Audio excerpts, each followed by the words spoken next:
berkorelasi dengan apa yang aku sertakan di awal.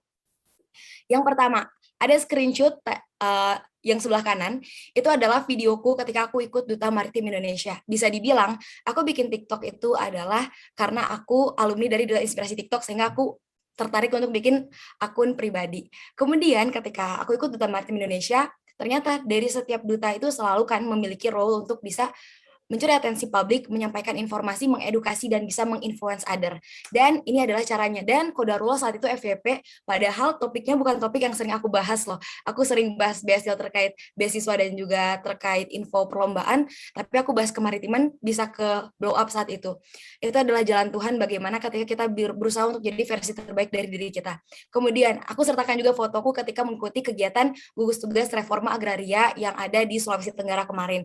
Bisa sedikit beraudiensi dan juga bertemu dengan Pak Presiden, dengan berbagai menteri. Di sini ada Pak Sandiaga Uno, ada Ibu Siti Nurbaya Bakar, yaitu Menteri Lingkungan Hidup dan Kehutanan.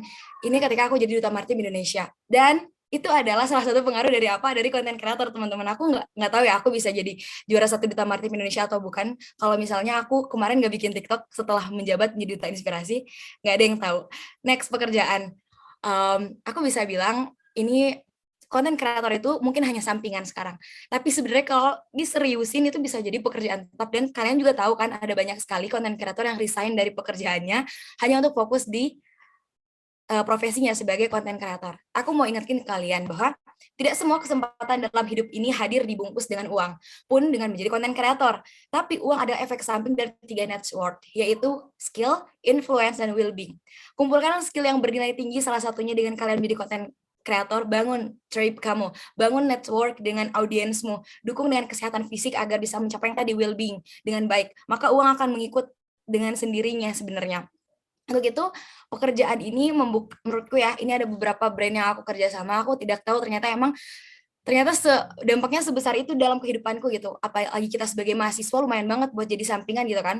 Membuka banyak jalan kesempatan dan tawaran kerjasama, jadi brand ambassador. Aku ikut pengabdian 1 kali, tapi ternyata mereka tahu aku konten kreator, aku langsung diajak buat jadi brand ambassador NGO tersebut untuk jadi DA-nya, dan nantinya kalau ada pengabdian lagi aku bisa vali-vali terus tawaran endorse, kerjasama, baik itu kerjasama bareng brand ataupun jadi narasumber, kontrak pekerjaan, dan menambah kepercayaan publik. Karena sekarang skill influence other itu sangat penting banget teman-teman. Bagaimana orang lain bisa percaya kepada kita itu sangat dibutuhkan di zaman digitalisasi seperti sekarang ini. Makanya menurutku seorang duta biar minimumnya tugasnya itu harus bisa menginfluence lewat sosial media, utamanya dengan cara menjadi konten kreator seperti itu. Next.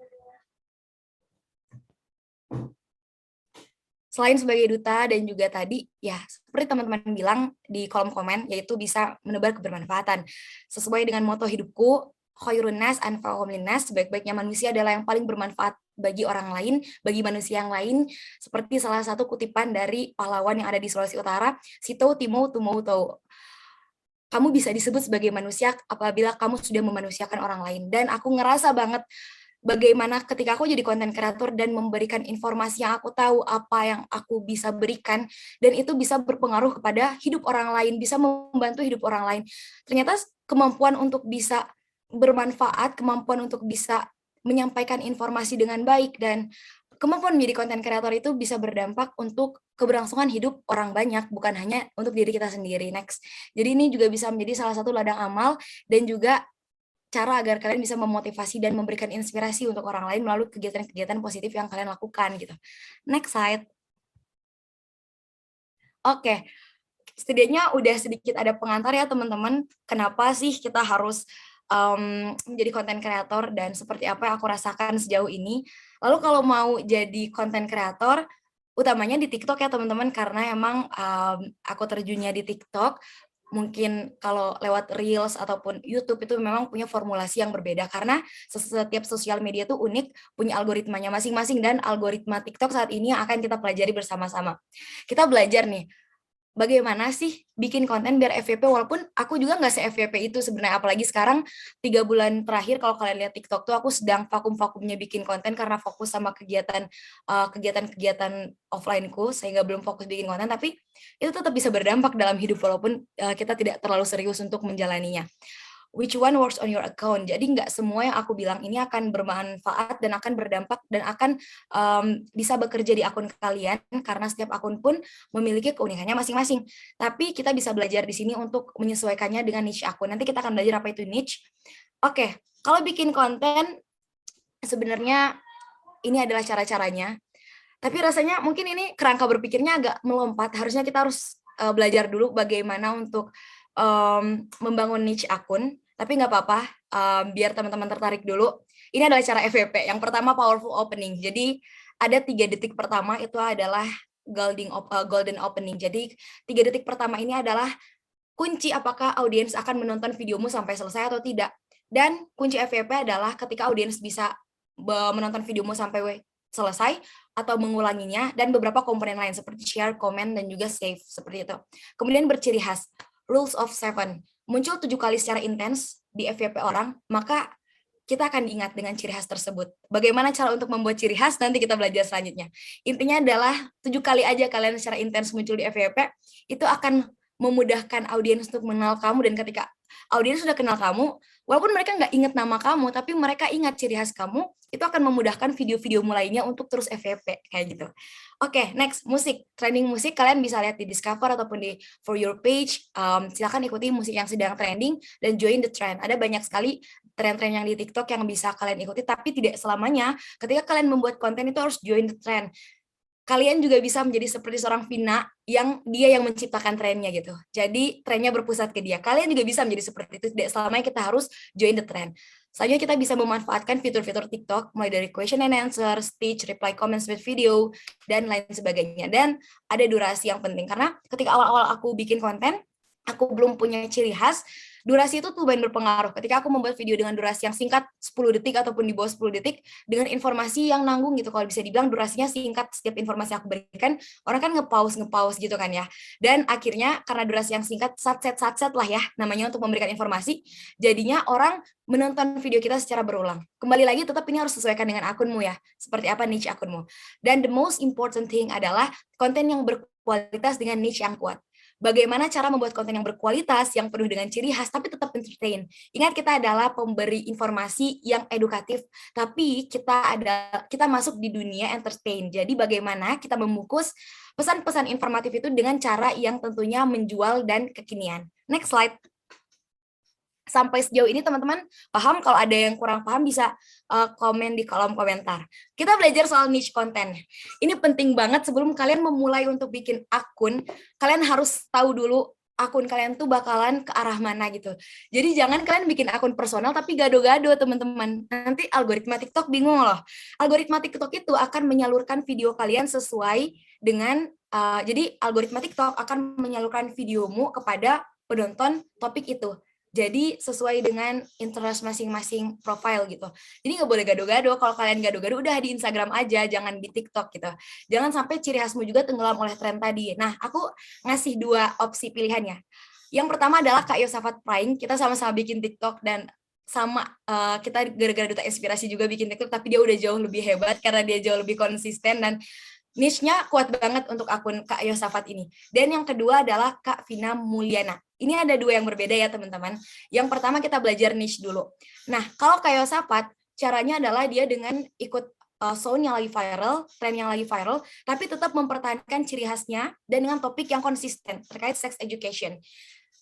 Dia selalu muncul sampai kemarin waktu Rakornas Duta Inspirasi pertama. Kalau kalian tahu, aku sama dia saling merosting diri. Aku bilang ke dia di Rakornas, ya kamu ya Yosafat kan ya yang nggak pernah ganti baju kalau muncul di FYP. Aku bilang kayak gitu. Tapi karena dia nggak pernah ganti baju, malah orang jadi kenal. Oh, ini Yosafat yang suka bahas 21 plus itu ya. Dan kalau kalian lihat, dia menggunakan efek yang sama, yaitu efek videotape. Dan dia pakai baju hitam, latar hitam yang sama. Jadi ketika videonya muncul di FYP, tanpa mereka baca nama pun mereka pasti tahu ini pasti dia bakalan bahas 21 plus kayak gitu. Dan ciri khas Kak Yosafat itu pakai musik yang lagi viral, terus ditambahin sama kata-kata informasi penjelas di atas. Sesimpel itu dan dengan durasi yang selalu singkat, paling di bawah 20 detik. Beda dengan Kak Vina. Kak Vina ini dia yang menciptakan tren. Dia lebih ke arah storytelling. Dia adalah seorang storyteller, beda dengan Kak Yosafat yang join the trend gitu. Kalau Kak Vina ini dia menceritakan dengan dia juga punya karakter-karakter dalam TikToknya yang Vino tuh yang selalu salah dan selalu mencari tahu, dan Kak Vina memberikan informasi yang dia berikan. Nah, di situ ada itu yang membuat Kak Vina unik, tapi dengan niche-nya juga yang kuat banget. Bagaimana dia memberikan informasi terkait seputar karir dan juga BUMN dengan info-info yang daging banget kayak gitu kan. Kita belajar lagi di slide selanjutnya. Menarik ya sejauh ini. Jadi kurang lebih secara kesimpulannya kita bisa tahu apa teman-teman, niche itu pembeda akun kita dengan yang lain dan membuat akun kita lebih menonjol dan mudah dikenali. Nah, mari kita bahas bersama-sama. First step kalau kita mau bikin akun harus kita start with why dulu. Kita mulai dengan pertanyaan kita ingin dikenal sebagai apa. Mungkin dari personal branding pun kita udah tahu ya, kayak ikigai. Itu kita dalam menentukan personal branding, what I love, what I'm good at, dan what the world needs. Tapi kalau menurutku, kalau bikin akun TikTok, mulai dengan statement yang ketiga, what the world needs. Jadi mulai dari permasalahannya apa dulu, yang ada, apa yang dunia ini butuhkan, apalagi yang emang lebih entertain gitu, lebih mudah untuk ke blow up. Nah, terus tambahkan lagi dengan apa yang ingin kita cintai, apa yang kita cintai dan apa minat atau kemampuan kita yang kita miliki gitu. So kalian ingin dikenal sebagai apa di sini pun harus dijawab sejak awal teman-teman. Oke, lanjut kita masuk ke permasalahan tadi. Kita cari permasalahan yang kiranya general dan merupakan kerisauan banyak orang dan dibutuhkan oleh banyak orang. Kayak tadi, what the world needs. Kemudian yang ketiga, pengen jadi content creator kayak gimana? TikTok A atau B? Itu sebenarnya bisa dikombin, tapi sebaiknya setidaknya kalian punya niche yang menonjol gitu. Pengen yang tadi kayak Kayo Sapat atau kayak Kavina yang ikut tren musik, atau emang lebih ke seorang storyteller gitu. Kemudian value, bagaimana kita mendeliver sebuah value dalam sebuah video kita, karena nilai yang lebih khas dari akun kita, karakter yang kita tampilkan secara berulang-ulang itu akan diingat oleh audiens tadi, seperti tadi kan rules of seven. Nah, kita harus memiliki pemaknaan terkait nilai yang ingin kita sampaikan seperti apa dulu. Nah, aku akan bahas secara lebih rinci terkait nilai di slide selanjutnya. Aku mau ingatkan di sini, konsisten adalah salah satu kunci untuk menjadi konten kreator yang sukses, karena pengemasan konten itu konsisten bukan hanya bagaimana kita konsisten memproduksi konten, teman-teman, nggak cukup sampai di situ. Aku selalu menerapkan quality over quantity. Kualitas harus lebih diperhatikan dibanding kuantitasnya. So, dengan kita konsisten untuk terus bikin konten, tapi kalau kontennya nggak berkualitas ya sama aja gitu. Bagaimana cara membuat konten yang berkualitas? Salah satunya dengan pengemasan konten yang baik. Mulai dari visual yang konsisten. Jadi kualitas dalam artian di TikTok ini harus konsisten juga, teman-teman. Visualnya seperti apa? Kayak tadi Kayo Sapat. Visualnya jelas kan?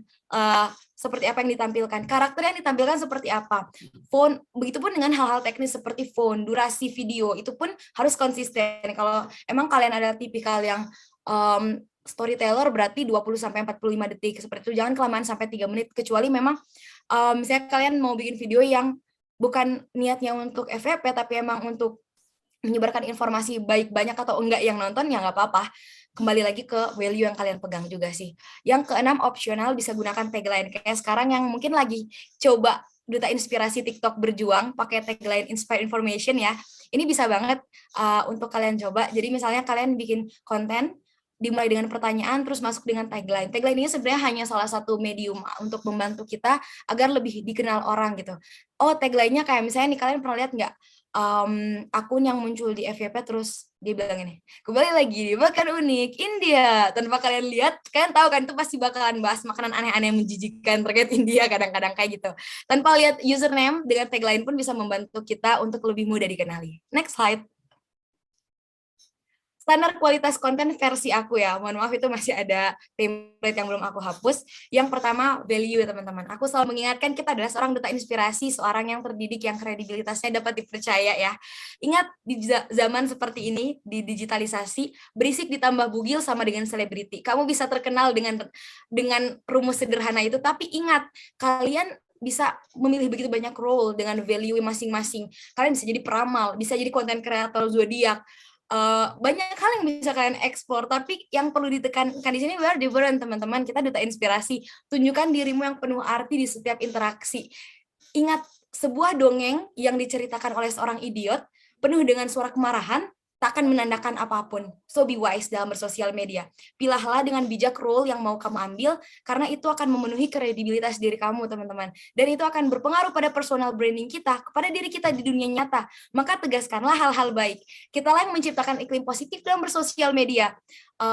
Mudah banget untuk mengerucutkan topik kalau memang niat kalian untuk menjadi konten kreator hanya sebatas untuk mendapatkan uang, ada banyak topik yang bisa kalian dapatkan, tapi ada banyak juga cara untuk bisa FYP. Tapi ingat, ada banyak hal yang lebih bermanfaat yang bisa kita pilih sebagai seorang duta inspirasi. Karena ini bukan hanya tentang uang, tapi terkait kebermanfaatan. Dengan membuat konten yang berdampak bagi kehidupan banyak orang akan menjadi alasan kalian juga untuk bertahan di tengah-tengah nantinya ketika kalian udah mulai kehilangan arah. Makanya finding your why di awal itu sangatlah penting. Apakah kalian menjadi konten kreator hanya karena aku ingin menjadi profesi konten kreator, ingin menghidupi diriku dari sini, atau lebih dari sekedar itu untuk memberikan kebermanfaatan bagi banyak orang, sehingga dampak yang besar pun berpengaruh. Kemudian kalian juga bisa membangun interaksi dengan orang lain di situ. Dengan adanya interaksi bersama your audience di TikTok ataupun di Instagram, itu bisa memperkuat jaringanmu juga. Nah, standar kualitas selanjutnya yaitu relatable content. Jadi tadi dimulai dengan permasalahan umum, kalian menawarkan solusinya, dan konten yang kalian sajikan itu relate sama keresahan banyak orang kan, tapi kalian menjawab pertanyaan juga, seperti itu. Semoga dapat dipahami untuk standar kualitas yang ini. Next slide. Nah, masih bingung lagi nih, masih bingung kayak, aduh aku masih bingung pengen konten tapi masih bingung gimana caranya buat FVP. Ini adalah beberapa rumus yang aku formulasikan. Ini belum tentu works di kalian, tapi ini works di aku, dan semoga bisa diterapkan. Ini ada dua beda, jadi yang pertama dan yang kedua, yang di atas dan yang di bawah. Ini adalah dua jenis kontenku. Kontenku yang di atas itu aku tetapkan sebagai niche kontenku. Jadi aku lebih ke storytelling juga. Itu dua konten yang di atas itu aku menceritakan terkait beasiswa, dan visualnya tuh sama. Jadi kayak ada di background, ada background terkait informasi-informasi penting, biar aku nggak terlalu banyak ngomong, sehingga aku memberikan informasi penting lewat background yang ada dan hanya menyampaikan hal-hal penting aja. Dan yang di bawah itu aku join the trend, teman-teman. Ternyata nggak work di akun aku. Aku ikut tren, ya emang FVP, tapi dampaknya nggak sebesar ketika arum beasiswa gitu. Arum beasiswa itu arum yang di atas, dan di bawah itu adalah konten terkait prestasi, bukan konten terkait beasiswa. Aku juga masih gado-gado kok kadang-kadang akun TikTok aku ketika aku emang lagi nggak ngonten, apalagi kalau kalian udah kenal misalnya endorse kayak gitu-gitu ya, biasanya itu bisa merusak banget niche akun kalian. So, aku harap teman-teman kalau udah jadi konten kreator tetap bisa mempertahankan niche akunnya sampai ketika kalian udah jadi konten kreator besar, dan kabarin ya kalau udah jadi konten kreator besar. Oke, terus gimana ya caranya aku mendeliver informasi seperti dua video yang di atas? Aku selalu mulai start with question atau faktor X. Jadi, aku mulai sama pertanyaan yang itu tuh entertain dan menjadi keresahan banyak orang. Misalnya, gimana sih caranya dapat beasiswa 100 juta tapi masih mahasiswa baru? Itu pertanyaan yang aku ajukan di video yang di atas. Faktor X-nya apa? Beasiswa 100 juta tapi masih mahasiswa baru. Menarik kan ya? Orang jadi pengen nonton sampai akhir. Terus ini ada namanya rules of three. Jadi rules of three itu mulai dari pendahuluan, isi sama penutup. Nah, itu aku gunakan di sini juga. Jadi aku identifikasi permasalahannya tadi, tapi aku mulai sama tadi start with question. Pembuka aku, pendahuluan aku ya lewat pertanyaan. Isi aku ada di identifikasi dan pembahasan masalah tersebut, dan penutup aku melalui kesimpulan tadi. Kayak gitu untuk formulasi konten-kontenku. Dan aku selalu berupaya nggak lewat dari 1 menit. Karena audiens, sepenting apapun informasi yang kalian bilang, kalau udah terlalu lama, audiens akan bosan, dan ketika mereka nggak menonton video kalian sampai habis, kemungkinan kalian untuk FYP lagi tuh menurun. Seperti itu ya. Next slide. Masih bingung lagi nih, aku kasih salah satu kutipan dari Dale Carnegie. Selain medium, kalian manusia yang menuntun pada kemampuan untuk memengaruhi juga ditentukan oleh sang penyampai pesan. Jadi, diri kalian, kalau emang kalian mau milih jenis konten yang tadi, kayak menjadi seorang storyteller, kalian harus bisa mendeliver informasi dengan menarik. Jangan menye-menye ya kalau bisa dibilang. Aku sering banget lihat video di Reels Instagram kayak gini. Halo teman-teman, perkenalkan saya Ade Setianingrum Sutrisno, Duta Inspirasi Batch 1, Duta kita berikan tips yang kita berikan dan bikin konten di TikTok, dan memutuskan untuk bikin akun TikTok sendiri. Next slide. Masuk ke slide yang ada muka aku. Next.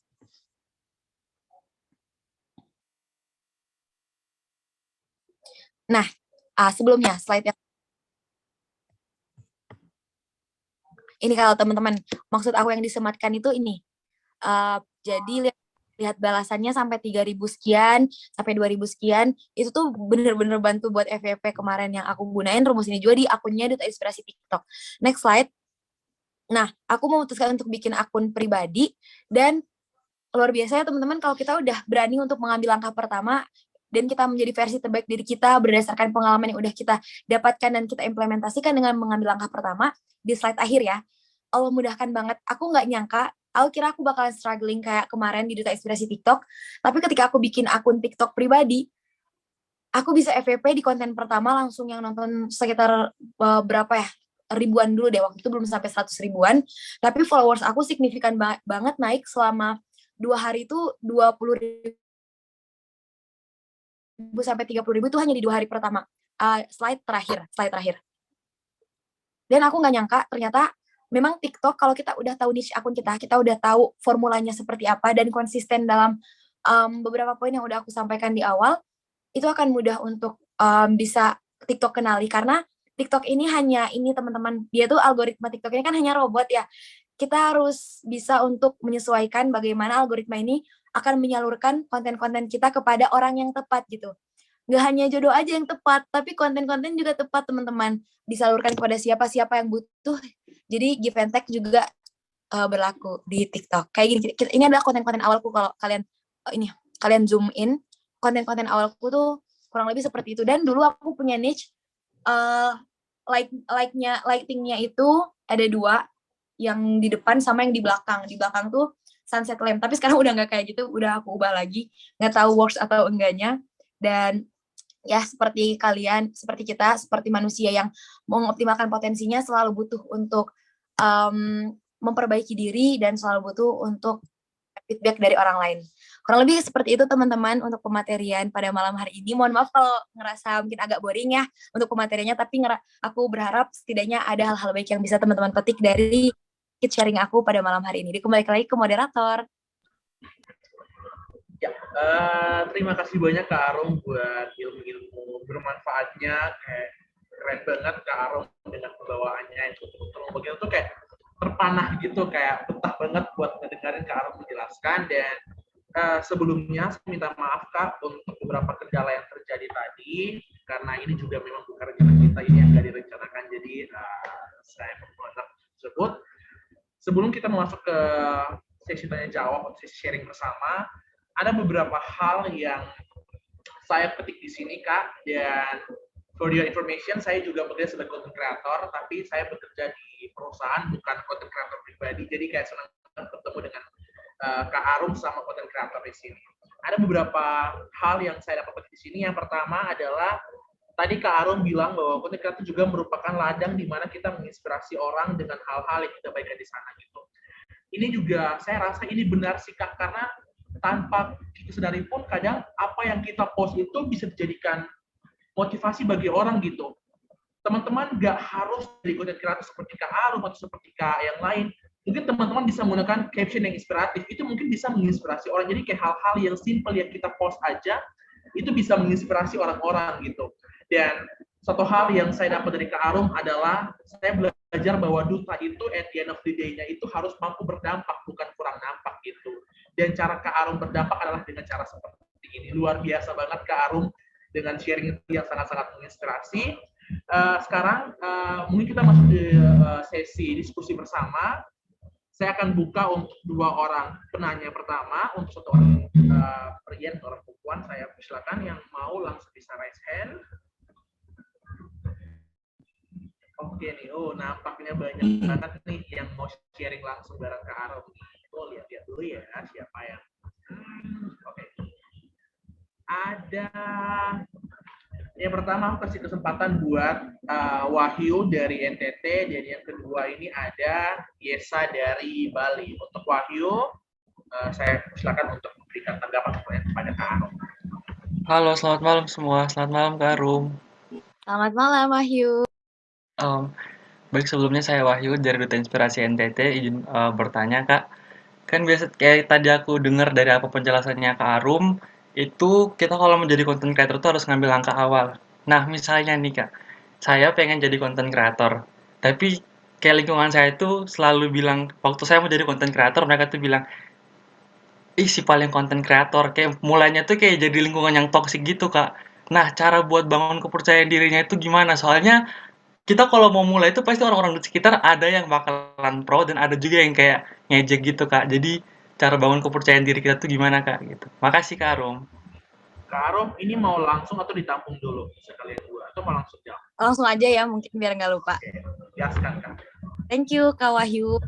Pertanyaannya, sesimpel ini sih, sesimpel kamu menerapkan manifestasi untuk diri kamu. Jadi ada salah satu hukum law of attraction, you are what you think. Kamu adalah apa yang kamu pikirkan, bukan kamu adalah apa yang teman-temanmu katakan. Ingat ya, kamu adalah apa yang kamu pikirkan, bukan apa yang teman-teman kamu katakan. Jadi, you know you do you. Jadi, kamu tahu diri kamu seperti apa, kamu tahu hal ini akan berdampak positif atau tidak untuk dirimu, bukan apa yang orang lain katakan gitu. Selama kamu enjoy, selama kamu tahu untuk bagaimana melakukannya, omongan orang itu menjadi faktor kesekian yang perlu untuk kamu pertimbangkan. Tapi satu, ketika kamu udah bisa untuk punya kontrol diri kamu dengan baik, dengan menerapkan manifestasi positif untuk diri kamu. Jadi, aku tuh selalu manifesting hal-hal baik. Kalau dalam Islam itu sering husnuzon untuk diri sendiri. Kalau dalam ini mereka sudah bilang, coba deh manifestasi hal-hal baik di setiap pagi. Kayak, kamu pasti bisa untuk melakukan hal ini. Kadang kita lupa untuk mengafirmasi diri sendiri. Nah, sebenarnya itu pentingnya biar apa? Biar ketika kita dapat di lingkungan yang sekiranya tidak mendukung, walaupun memang lingkungan itu menjadi salah satu hal yang cukup mempengaruhi apa yang mau kita ambil ya, teman-teman, tindakan yang mau kita ambil.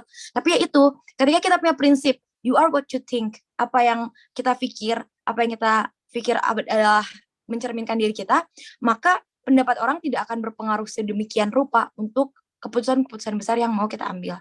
Kurang lebih itu sih untuk mindset yang sering aku terapkan, tapi belum tentu juga bisa works di kamu, tapi semoga sedikitnya bisa membantu ya. Seperti itu. Dan yang kedua adalah obrolan orang itu sebenarnya kan adalah distraksi dalam kita mengambil langkah awal. Dan aku selalu bilang bahwa langkah awal adalah hal yang paling berat untuk dilakukan. Sehingga sebenarnya sesimpel kamu untuk memberanikan diri untuk memulai, itu adalah cara kamu untuk menjadi versi terbaik dirimu gitu. Untuk menjadi versi terbaik diri kamu, gak harus mendengarkan banyak perkataan orang kan. Silakan ambil aja langkah pertama kamu, dan untuk omongan orang menjadi nomor sekian yang kiranya itu bukan menjadi penghalang kamu mengambil langkah pertama gitu. Ambil aja dulu langkah pertama. Untuk selanjutnya insya Allah akan lebih mudah. Siap, Kak Arum. Makasih, Kak Arum, buat masukannya juga. Terima kasih Kak Arum untuk penjelasannya. Bagaimana Wahyu dengan jawaban dari Kak Arum? Sangat jelas dan luar biasa, Kak. Oke, baik. Semoga apa yang Kak Arum jelaskan bisa menjadi acuan atau sedikit motivasi bagi Wahyu untuk mulai berkarya di dunia content creator. Oke, yang kedua kepada Yesa dari Bali. Saya silakan. Selamat malam Kak Harum. Selamat malam Kak Yesa. Halo, perkenalkan saya Yesa dari Bali. Kebetulan Yesa juga dari DIT, batch ke-5. Jadi pertanyaannya Yesa juga pernah membuat TikTok. Itu di TikTok Yesa pertama buat di TikTok pertamanya Yesa. Nah itu tuh Yesa buat konten-konten di luar edukasi sih Kak. Jadi itu tuh ada beberapa yang FYP, cuman pernah Yesa buat konten edukasi, tapi malah tidak FYP. Itu menurutnya Yesa, jadinya Yesa pengen buat 2 akun TikTok nih. Yesa buatlah yang khusus edukasi. Tapi untuk meningkatkannya itu, Yesa masih bingung bagaimana, Kak. Yesa harus berfokus di akunnya Yesa yang sudah ada 200 followers, 200 maaf, ini Yesa baru banget buat, Kak. 200 followers atau yang di akun barunya Yesa. Yesa takutnya kalau misalnya Yesa buat 2 akun, Yesa nggak bisa fokus sama 1 akun ini gitu, Kak. Jadinya menurutnya Kakak, Yesa harus buat akun lagi atau fokus di 1 akun ini aja dulu. Seperti itu. Terima kasih, Kak. Nah, sebelumnya kalau boleh tahu edukasinya terkait edukasi apa? Edukasinya tentang beasiswa gitu sih juga, Kak. Masih mulai juga pakai latih public speaking juga. Yesa kan masih baru banget belajar juga. Baru mulai dari sini juga sih, Kak. Belajar. Oke, thank you Kak Yesa. Dengan memulai pun itu udah langkah yang luar biasa banget menurut aku. Nah, kalau pertimbangannya itu terkait followers yang udah dapat 200 followers, aku tahu banget nambah satu followers awal-awal itu bikin kita semangat banget kan. Dan gimana susahnya buat dapat satu followers ketika kita baru merintis TikTok. Tapi percaya teman-teman, ketika kalian udah FYP 1.000 followers, 2.000 followers itu tuh hal yang biasa banget. Jadi jangan cari followersnya dulu kalau di awal, tapi cari bagaimana caranya buat FYP dulu. Tahu nggak, kemarin Korna kita bener-bener brainstorming gimana caranya buat memulihkan kembali algoritma TikToknya Duta Inspirasi TikTok sampai kita punya skenario apa, bikin akun baru. Percaya. Karena apa? Karena algoritmanya Duta Inspirasi TikTok tuh udah rusak, teman-teman. Jadi kemarin tuh karena banyak yang nge-likes, banyak yang spam likes, jadi kena shadow ban dan lain sebagainya. Terus yang paling bikin rusak algoritma akun Duta Inspirasi TikTok adalah karena kevariatifan kontennya kan. Kita sampai punya opsi gitu. Atau bahkan kita punya opsi lain, gimana kalau Duta Inspirasi TikTok ini kita bikin banyak akun kecil. Jadi Duta Inspirasi TikTok beasiswa, Duta Inspirasi TikTok perkuliahan, kayak gitu-gitu. Karena emang sepenting itu untuk mengkerucutkan konten, teman-teman. Kalian bisa secara general punya dua isu konten, tapi kalau bisa tuh memang benar-benar mengerucut. Dan menurutku nggak apa-apa banget untuk kamu, selama kamu bisa memaintain produksi konten, untuk bikin akun sendiri yang terkait satu konten yang memang mengerucut topiknya seperti apa, satu akun yang, maksud aku akun yang emang mengerucut topiknya seperti apa. Jangan pedulikan followers yang udah kamu dapat di akun sebelah, karena untuk followers itu akan mengikuti banget kalau kamu udah FYP di akun kamu. Dan intinya sebenarnya kalau bertanya kok bisa nggak FYP, sebenarnya bukan karena itu akun beasiswa, bukan karena MA, itu bukan konten edukasi, belum tentu itu adalah penyebab video FYP. Bisa saja caramu mengemas yang emang kurang entertain, atau mungkin masih boring dilihat oleh teman-teman audiensmu. Cari dulu kesalahan bukan di konten. Cari perspektif, oh ternyata karena ini aku nggak FYP. Bisa dilihat penyampaian caramu untuk menyampaikan informasi yang belum terlalu straight to the point, ataupun masih belum terlalu menarik audiens, seperti itu. Jadi kemaslah konten edukatif dengan menarik agar kita tetap tidak di konten drama lainnya di sosial media. Kurang, semoga bisa ada sharing yang memang bukan dari formal ya, kayak sharing tadi. Terima kasih Kak Harum. Thank you, Kak Arum. Syarul bisa Curhat gimana dia kerja dan lain-lain. Halo Syarul. Jelas dia kayak begitu. Oke, makasih Syarul. Gimana Yesa dari penjelasannya Kak Arum tadi? Thank you Kak Arum. Sarannya, biar Reza coba lagi. Keren. sangat. Oke. Ya. Sebelum masuk ke sesi yang kedua, saya juga mesti cerita sedikit aja sih. Kita hidup di dunia content creator itu berat banget sih yang aku rasakan Kak Arum. Contohnya, kalau aku buat konten soal A, tiba-tiba aku ketemu sama teman aku, kok aku lihat kamu di konten kok baik, tapi ketemu ahli kok kayak gini sih, gitu.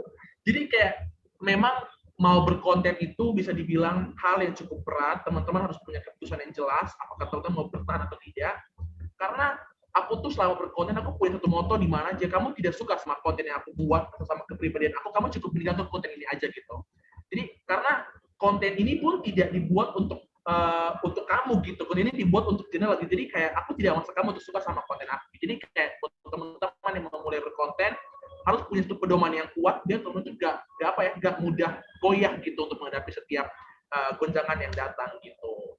Nah, kita masuk ke sesi yang kedua. Aku bakal kasih untuk dua orang penanya lagi, satu putra satu putri.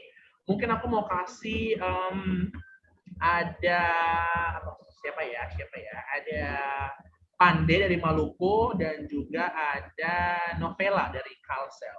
Untuk aku duluan Novela aja sih, nanti Pande yang duluan. Oke, untuk Novela aku persilakan. Baik, halo Kak, selamat malam. Halo Kak Novela, selamat malam. Makasih banyak buat materinya tadi Kak, dan itu sangat membantu banget buat aku yang orangnya itu malu-malu di depan kamera, jujur. Jadi pertanyaan aku, sebenarnya gimana sih Kak caranya buat pede di depan kamera? Itu yang pertama. Dan yang kedua, kalau misal kayak, aku kan bikin konten nih yang seputar Duta Inspirasi aja deh yang kita bahas ya. Kadang itu aku tuh bingung, apakah aku harus storytelling atau aku sambil ngomong buat public speaking gitu, atau aku harus kayak cuman nyantumin tulisan dan disertai lagu aja gitu Kak. Dan soalnya dari ketiganya ini tuh aku kan ngebaca insight-nya itu juga nggak ada yang menonjol gitu, dan untuk di TikTok sendiri aku masih belum bisa nge-publish akun TikTok aku karena aku malu banget, dan aku fokusnya tuh beraninya ke IG aja, dan itu pun kayak masih terpaksa banget gitu loh Kak buat bikin konten. Gitu aja sih Kak, makasih. Oke, terima kasih. Aku langsung jawab ya. Tadi Kak Novela ya, Kak Novela. Klise banget tapi practice makes perfect itu nyata banget teman-teman. Kalau untuk kemampuan berbicara di depan kamera, aku juga masih belajar sekarang, tapi salah satu dampak yang bisa aku iming-imingi buat kalian kalau seandainya emang pengen lancar ngomong, itu tuh kemampuan berbicara di depan kamera itu merupakan salah satu latihan kemampuan kalian berbicara di depan banyak orang. Jadi walaupun sekarang nih kita latihan depan kamera, baru di depan kamera, tapi itu tuh bisa berpengaruh ke nanti kalau misalnya kalian jadi pemateri offline dan lain sebagainya. Terus gimana caranya? Perbanyak latihan terus, karena emang nggak ada jawaban lain selain kalian memperbanyak latihan di depan kamera. Dengan terus ada korelasinya sama yang kedua. Kalian tahu nggak? Untuk akunnya Kak Ilsapa tadi, sampai sekarang dia udah mudah banget buat FYP. Ada 1-2 bulan, mungkin 3 bulan bahkan 2 bulan. Kita ambil tengah aja 2 bulan. Aku lupa soalnya waktu pastinya berapa. Dia nggak FYP teman-teman. Dan dia nggak FYP itu bener-bener dia tetap konsisten sama apa yang dia usahakan. Dari awal dia udah milih, aku bikin konten yang tadi, yang pakai sound, terus pakai informasi-informasi tunjuk-tunjuk kayak gitu.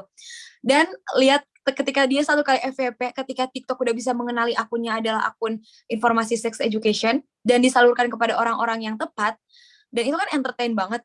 Semudah itu untuk FYP. Jadi kalau mungkin sekarang masih ngerasa ya, Novela masih ngerasa banget kayak aku nih kemana, ke arah storyteller atau ke arah tadi ngikutin tren. Jawabannya adalah kamu bisa menjawab sendiri pertanyaan kamu ketika kamu mencoba. Tapi mencoba kamu itu harus konsisten, di antara dua itu harus pilih satu. Dan jawabannya akan kamu temukan sendiri, tapi tidak bisa instan. Gak bisa langsung dapat jawaban yang mana. Apakah yang pakai sound atau ketika kamu ngomong. Cuman untuk jadi pertimbangan kamu sekarang, mungkin kalau kamu merasa masih banyak minus banget untuk yang ngomong, kamu ngerasa kayak sebenarnya yang lebih menjanjikan ya teman-teman, kalau kita ngerasa kayak kemampuan copywriting kita masih kurang, terus kemampuan kita untuk bisa mendeliver informasi melalui speech itu masih kurang, coba aja dulu yang terkait tren, karena probabilitas kalian untuk bisa FYP menggunakan sound yang lagi viral dan juga tren yang lagi viral itu lebih tinggi dibanding kita yang belum dikenal orang kan, wajah kita ini belum dikenal orang, cara kita menyampaikan informasi belum dikenal orang, dibandingkan itu. Jadi bisa dicoba dulu melalui sound dulu tadi yang pertama.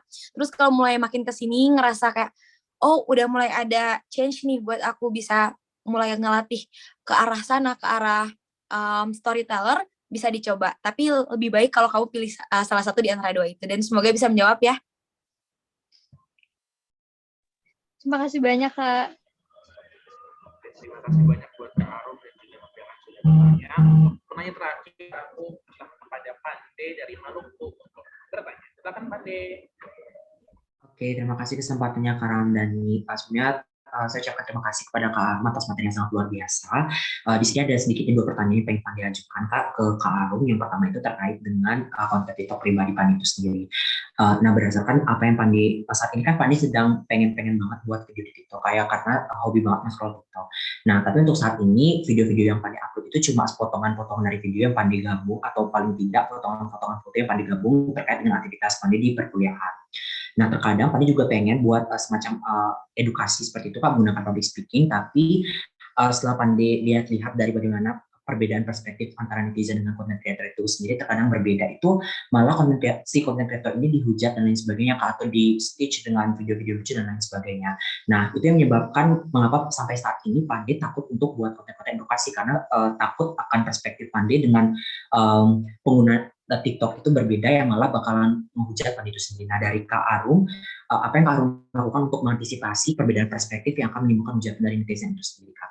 Kemudian untuk pertanyaan yang kedua mungkin Kak Arum terkait dengan DIT itu sendiri, karena kebetulan Pandi juga dari DIT. Nah, kita kan ketahui bahwasannya untuk DIT sekarang itu algoritmanya udah acak Kak, ya maksudnya kayak viewersnya mulai menurun dan lain sebagainya. Tapi untuk sekarang ini itu sudah mulai sedikit bangkit menurut saya Kak, karena ada salah satu konten kami yang tembus bahkan 90.000 lebih viewersnya. Nah, dari itu apakah kita sebaiknya tingkatkan account utama ini untuk menjadi lebih baik ke depannya, atau kita tetap untuk membuat cabang baru seperti itu dari perspektif Kak Arum sendiri? Mungkin sekian Kak, terima kasih.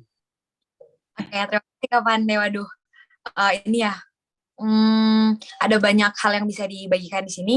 Mulai dari tadi bagaimana sebenarnya pola pikir jangan takut salah yang membantu kita untuk bisa mengambil langkah pertama gitu.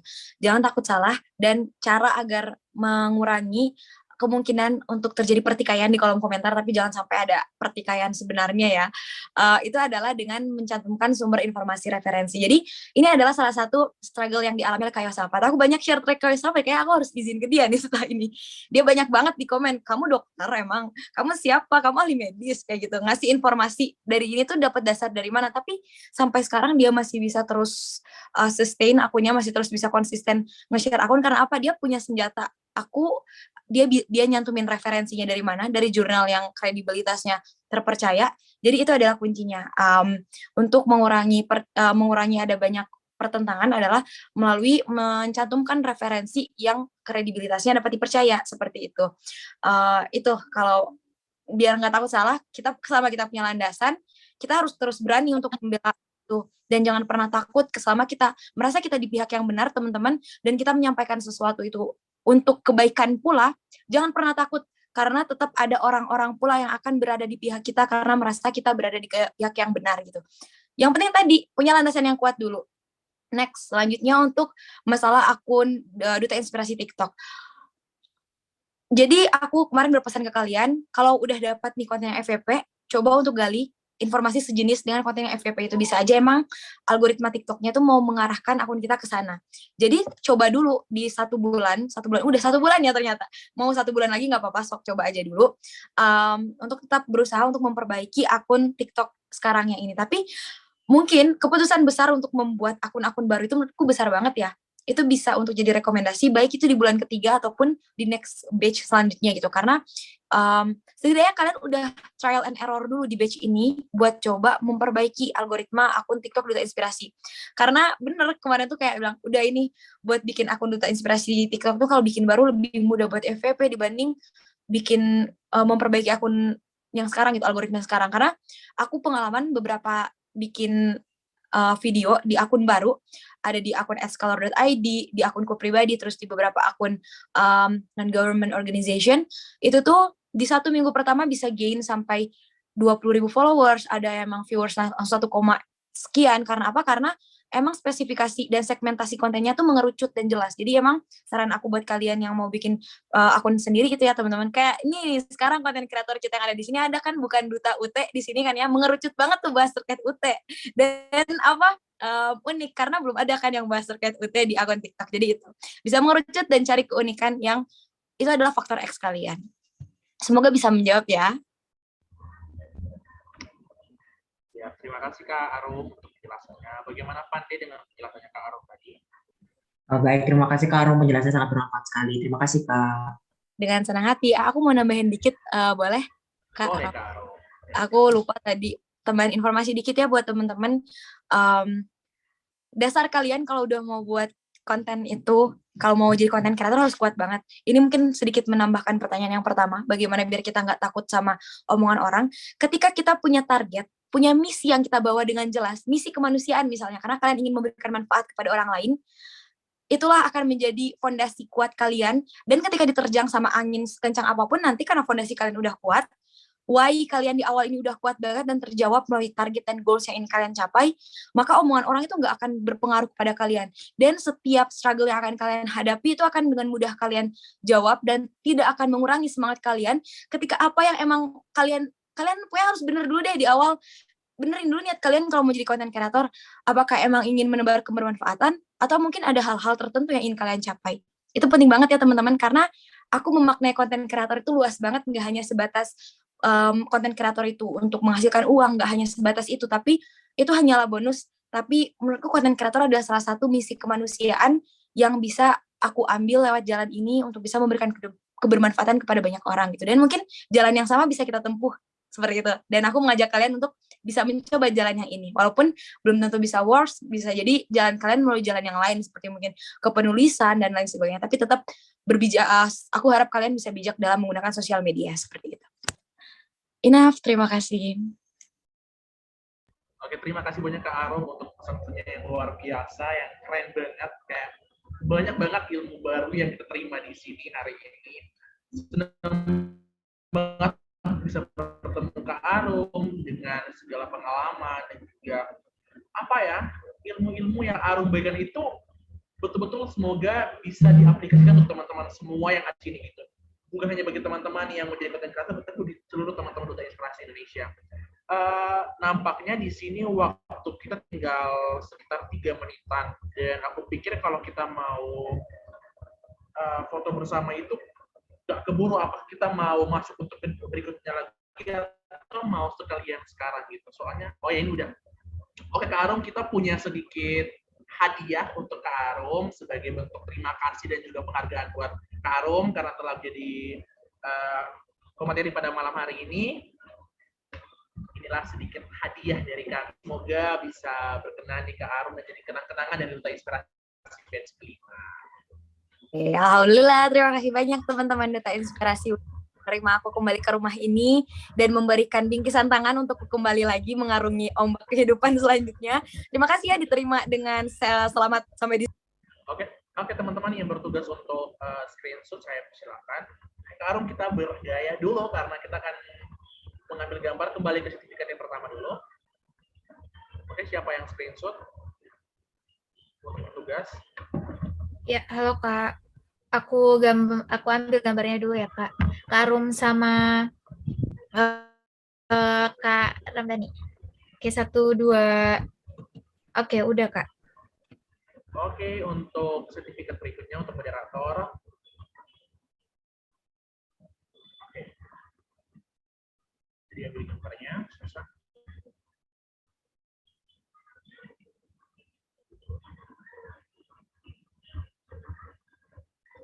Oke, terima kasih buat teman-teman yang sudah berpartisipasi. Terima kasih untuk Kak Arum. Setelah ini kami bakal share sertifikatnya ke Kak Arum.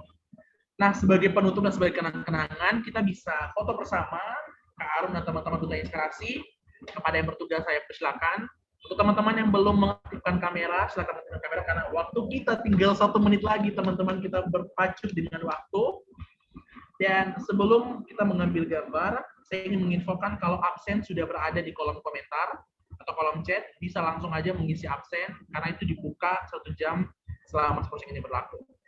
Oke, kita dimulai untuk mengambil gambar dari slide pertama. Oke, apakah yang bertugas sudah siap?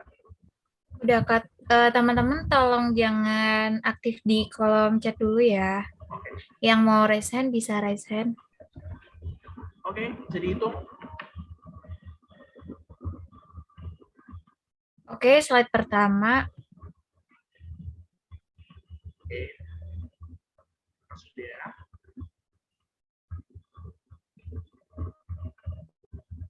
Teman-teman tetap berpose dengan manja karena kita tidak tahu kita berada di slide berapa, tetaplah menampilkan pose termanja kalian. Udah keberapa nih, Sa?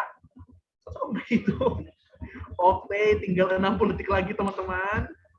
Slide kedua, Sasa. Sasa, kamu jangan menghilang ya seperti perasaan. Tolong di backup ya teman-teman lain.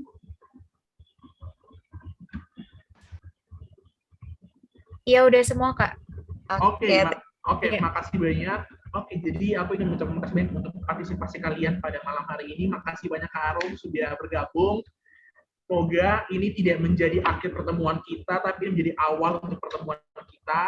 Dan tetap menginspirasi Kak Arum, tetap jadi Kak Arum yang apa adanya dengan konten-konten luar biasanya. Semoga bisa menjadi sosok inspiratif yang luar biasa untuk kita semua. Terima kasih banyak, Kak. Terima kasih banyak.